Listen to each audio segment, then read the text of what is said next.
The Zephyrian fleet descended upon the mining colony of Kepler 442b like a storm of silver and light.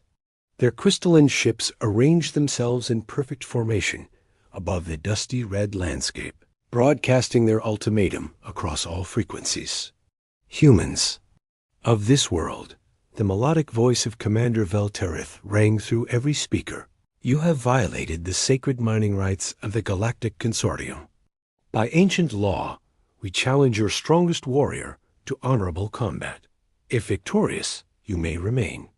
If defeated, you will surrender all claims to this system. In the colony's command center, Governor Maria Santos laughed so hard she nearly choked on her coffee. Honorable combat? Are they serious? She turned to her security chief, Jake Morrison, a grizzled ex-Marine whose face bore the scars of 3 colonial wars. Jake, who's our strongest warrior? Morrison grinned, revealing a gold tooth. That'd be me, I suppose. Though I'm getting too old for this nonsense. The mining supervisor, Dr. Sean Wei, looked up from his geological surveys. Governor, we can't possibly match their technology. Their individual fighters are worth more than our entire colony. That's what they're counting on, Santos replied, studying the alien formation through the observation dome. The Zephyrians had positioned themselves exactly 3 kilometers above the colony's main plaza, maintaining perfect spacing between their vessels. They're following some kind of protocol. Young Lieutenant Sarah Kim, fresh from Earth Academy, pulled up the aliens' previous encounters on her tablet. Ma'am, they've conquered 17 systems using this exact same method. Single combat, winner takes all. Their champion has never lost. Of course he hasn't, Morrison muttered, checking. His sidearm. Fighting fair is for people who can afford to lose. Commander Velterith's voice echoed again. You have 1 standard hour to present your champion. The combat will take place in the Plaza of Honor. Weapons of equal value only. No technology may exceed Class 3 military specifications. The contest begins at sunset, as is tradition. Santos walked to the communications array. This is Governor Santos. We accept your challenge, but we choose the terms. Combat begins now, location of our choosing, and we'll use whatever weapons we damn well please. The silence that followed was deafening. Finally, Velterith responded, his voice strained with confusion. That is not how it is done. There are protocols, traditions. We're not Zephyrians, Santos interrupted. We're human, and humans don't follow your rules. Morrison was already suiting up, but instead of heading to the plaza, he made his way to the mining equipment bay. Chun, how much explosive do we have left from the last excavation? Enough to level a mountain. Why? Because I'm not fighting their champion. Morrison's grin widened. I'm fighting their entire fleet. The Zephyrians expected honor. They were about to learn that humans preferred victory. Asterisk Commander Velterith paced the bridge of his flagship, his 4 arms gesturing in agitation. The humans had gone silent for 30 minutes, violating every protocol of honorable combat. This is unprecedented, he muttered to his second-in-command, Sub-Commander Tessara. In 3,000 years of Zephyrian conquest, no species has. Ever. The explosion cut him off. 3 miles beneath the colony, Morrison had triggered the mining charges in a carefully planned sequence. The underground detonation chain created a localized earthquake that sent massive chunks of rock flying skyward at impossible velocities. The debris cloud reached the Zephyrian fleet before their sensors could register the threat. Evasive maneuvers. Velterith screamed, but his ships were locked in ceremonial formation. The first boulder, weighing nearly a ton, punched through the hull of the destroyer Glorious Tradition. The second took out the communications array of the cruiser, Ancient Honor. Morrison's voice crackled through the com system. Sorry about the mess, Commander. But you said sunset, and I figured we'd start with some fireworks. On the colony's surface, Lieutenant Kim watched in amazement as the perfect alien formation dissolved into chaos. "Governor, how did Morrison know that would work?" Santos was already coordinating the next phase. "Because he's fought aliens before. They always assume we'll play by their rules." She turned to Dr. Chun. "How's that atmospheric processor modification coming?" Chun's hands flew over his controls. "Converting the terraforming equipment into a weapon system. It's insane, but it might work. The Zephyrians use photosynthetic energy cells, right? If we can flood their zone with nitrogen compounds, ... "Do it," Santos ordered.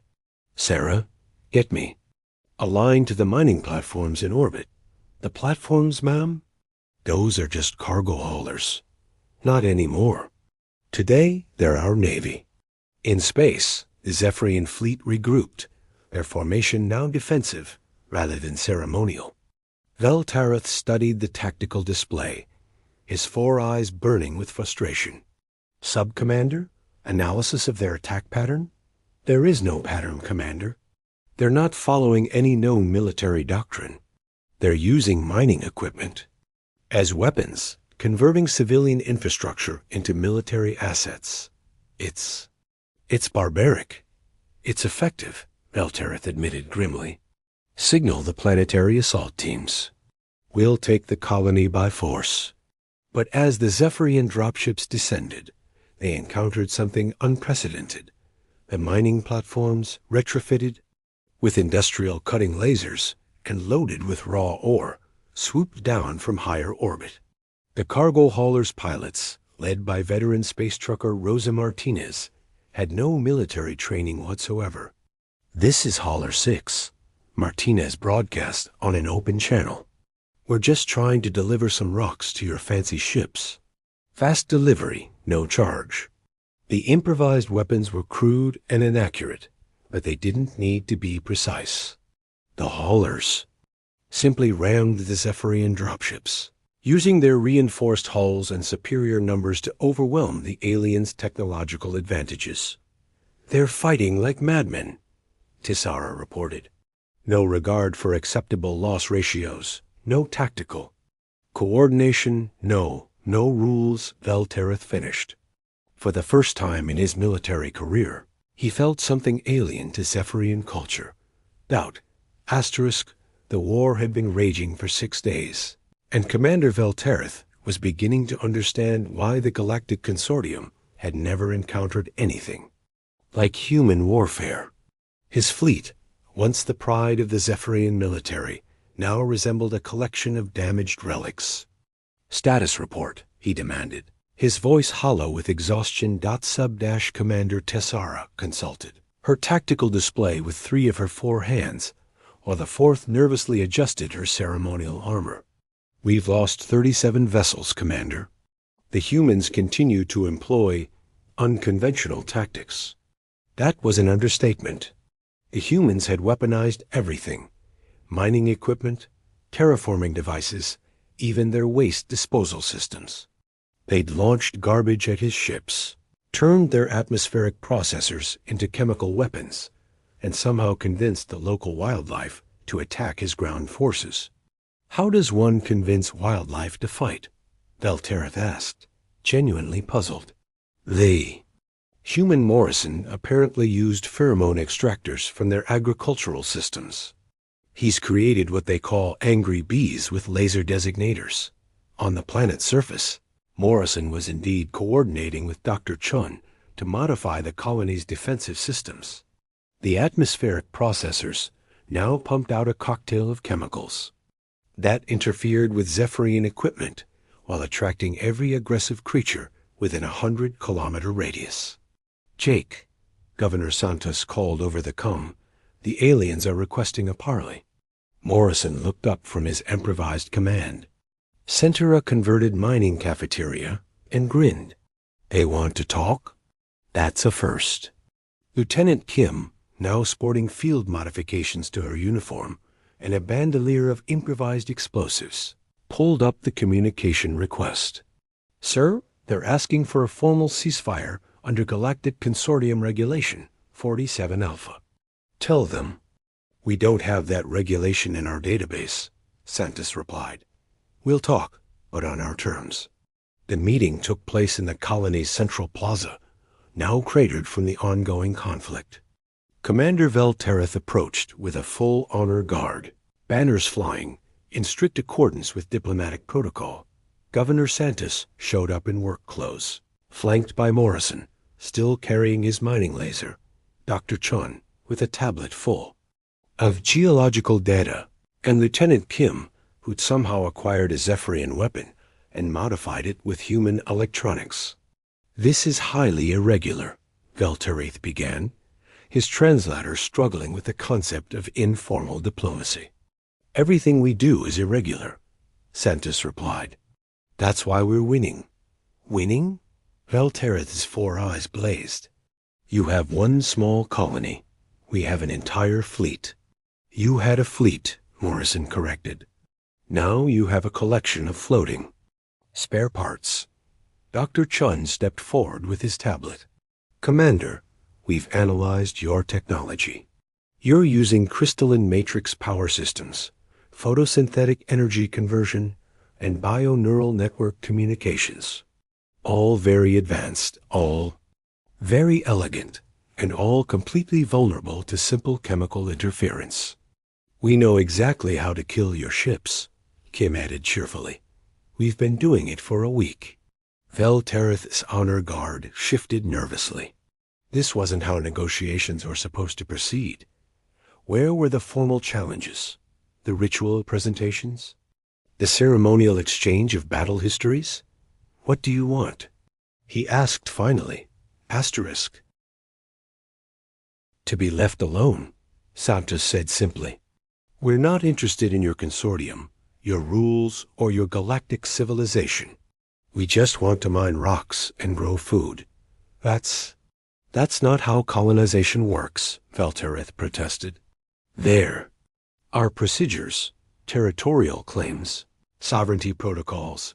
We don't care about your procedures, Morrison interrupted. We care about results.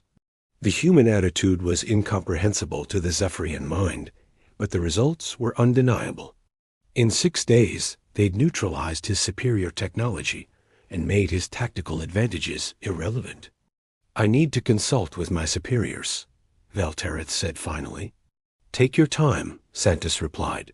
But, Commander? Next time, maybe knock first. Part 4.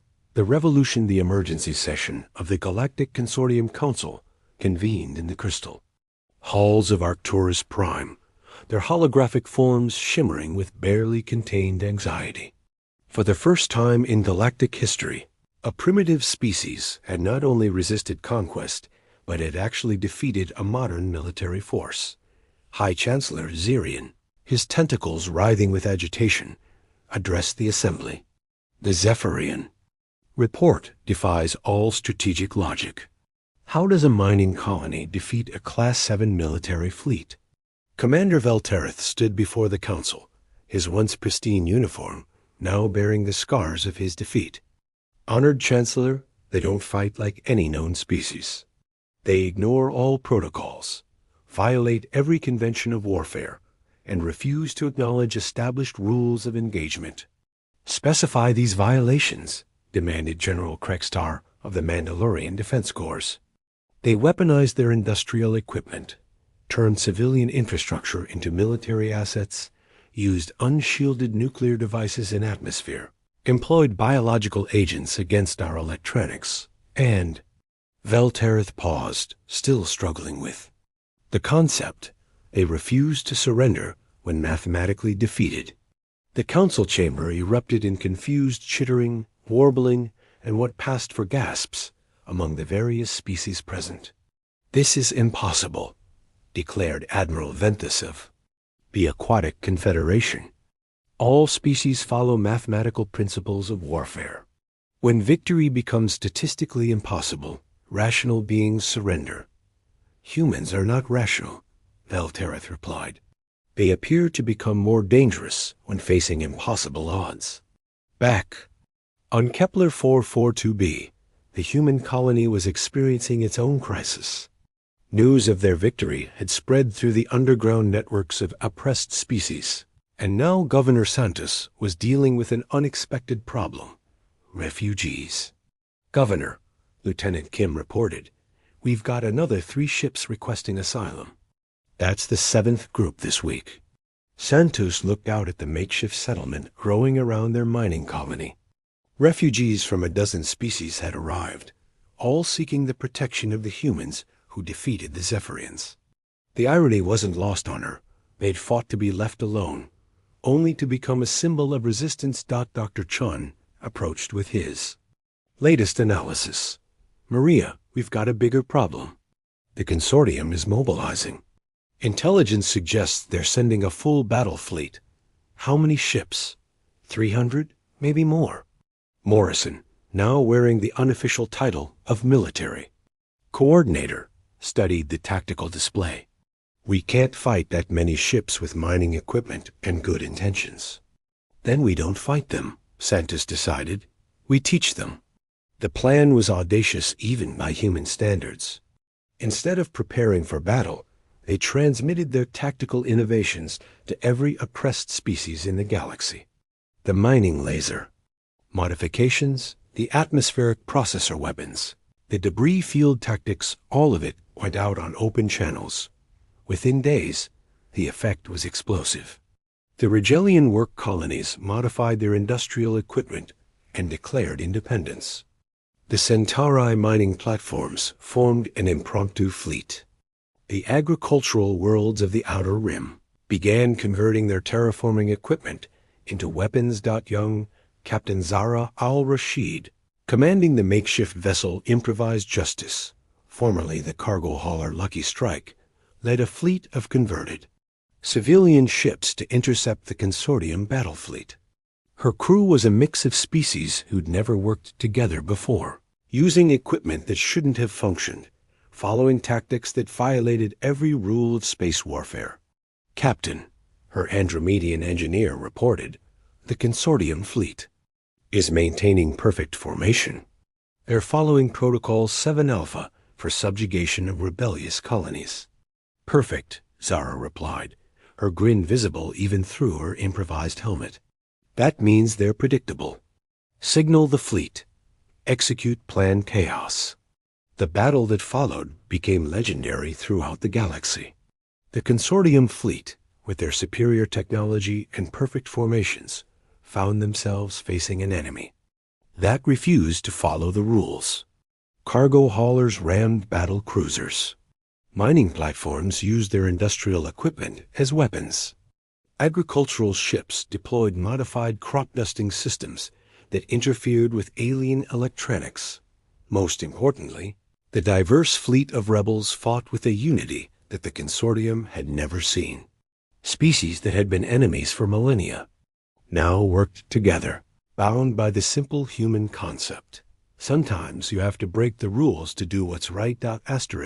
6 months after the Battle of Kepler 442b, the galaxy had transformed beyond recognition. The Galactic Consortium, once an unshakable pillar of order and tradition, found itself adapting to a universe where their ancient rules no longer applied. High Chancellor Zarian received Commander Veltereth in his private chambers. The crystal walls now displaying tactical analyses of dozens of human-style conflicts erupting across the galaxy. "Your report, Commander," Zarian said, his tentacles drooping with exhaustion. "The situation continues to deteriorate, Chancellor. The Rigelians have perfected the mining laser modification. The Centauri have developed new ramming techniques. The agricultural worlds have weaponized their entire ecosystem." Veltereth's voice carried a strange note of admiration. "They're not just copying human tactics, they're improving on them." "And the humans themselves?" "Governor Santos has established what she calls the Practical Alliance. It's not a government, not a military organization, not even a formal treaty. It's just cooperation." Zarian studied the holographic display showing the human colony, now expanded into a thriving trade hub. Ships from dozens of species docked at improvised platforms, sharing technology and resources with a freedom that defied all diplomatic protocols. How do they organize without hierarchy? He asked. They don't organize, Veltereth replied. They just work together. When a problem arises, whoever can solve it steps forward. When a decision needs to be made, they argue until they reach consensus. It's chaos, but it's effective chaos. On Kepler 442b, Governor Santos was dealing with her own administrative headaches. The former mining colony now hosted representatives from over 40 species, all trying to learn the mysterious art of thinking like a human. Maria, Dr. Chun called from his expanded laboratory, we've got another breakthrough. The Andromedians have figured out how to combine their crystalline technology with our improvisation principles. They're creating adaptive systems that modify themselves based on circumstances. Lieutenant Kim, now promoted to Coordinator of Unconventional Warfare, a title that would have been meaningless 6 months ago, approached with a tablet full of reports. Governor, we've got 12 more species requesting technical assistance. They want to learn our rule-breaking methodology. Santos laughed. Rule-breaking methodology? We're not following a methodology. We're just doing what works. That's what makes it so effective, Morrison added, joining the conversation. The former security chief now wore the insignia of the Practical Alliance, a simple design that looked more like a tool than a military decoration. The consortium spent thousands of years perfecting the art of warfare. We spent 6 days improvising. The transformation wasn't without its challenges. The galaxy was experiencing growing pains as species learned to abandon traditions that had defined them for millennia. Some embraced the change, others resisted, and a few tried to find middle ground between ancient ways and new possibilities. Captain Zahra al-Rashid, now commanding a fleet of genuinely diverse vessels, reported from the Outer Rim. Governor, we've got the consortium's 4th Fleet requesting a meeting. They want to discuss integration. The meeting took place in neutral space, with representatives from the old order and the new chaos gathering on a hastily converted asteroid station. Commander Veltereth, now wearing modified Zephyrian armor that incorporated human engineering principles, served as liaison. The consortium proposes a new framework, he announced. A galaxy where both traditional methods and innovative approaches can coexist. Santos studied the proposal with interest. What you're describing is organized chaos. Rules that can be broken when necessary. Traditions that can be adapted to circumstances. Order that embraces change. Precisely, Veltereth replied. We've learned that inflexibility is a weakness. The humans taught us that survival requires adaptation. And what did we learn? Santos asked her own people. Morrison grinned. That sometimes the best way to win is to change the game. Dr. Chun added, that cooperation works better than competition. That diversity is strength, Kim concluded.